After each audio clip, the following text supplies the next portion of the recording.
እግዚአብሔር በሕልም ይናገራልን? መልሱ አዎ የሚል ነው።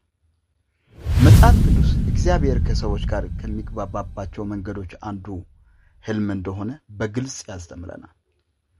በትንቢተ ኢዩኤል ምዕራፍ 2 ቁጥር 28 ላይ እንዲህ የሚል ታላቅ ተስፋ እናገኛለን። ከዚህም በኋላ እንዲህ ይሆናል፣ መንፈሴን በሥጋ ለባሽ ሁሉ ላይ አፈሳለሁ። ወንዶችና ሴቶች ልጆቻችሁም ትንቢት ይናገራሉ፣ ሽማግሌዎቻችሁም ሕልምን ያልማሉ፣ ጎበዞቻችሁም ራእይን ያያሉ። ይህም ጥቅስ የሚያሳየን ሕልም ዝም ብሎ የዘፈቀደ የአእምሮ ምስል ሳይሆን ከመንፈስ ቅዱስ መፍሰስ ጋር የተያያዘ መለኮታዊ መገለጫ ሊሆን እንደሚችል ነው። በተጨማሪም በኢዮብ መጽሐፍ ምዕራፍ 33 ቁጥር 14 እስከ 16 ድረስ ያለው ቃል ስለ ሕልም ዓላማ በጣም አስገራሚ ነገር ይናገረናል።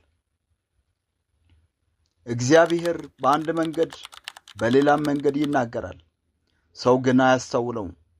ሰው በአልጋ ላይ በከባድ እንቅልፍ ሲያሸልብ በሌሊት ራእይ፣ በሕልም በዚያን ጊዜ የሰውን ጆሮ ይከፍታል፣ በምክርም ያጸናቸዋል።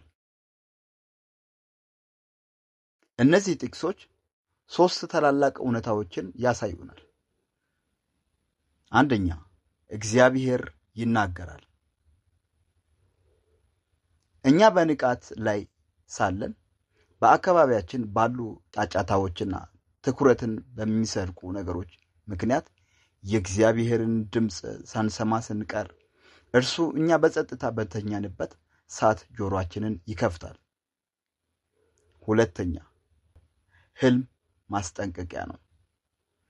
እግዚአብሔር ሰዎችን ከስህተት መንገድ ለመመለስና ከጥፋት ለመጠበቅ ሕልምን እንደ መከላከያ ጋሻ ይጠቀማል።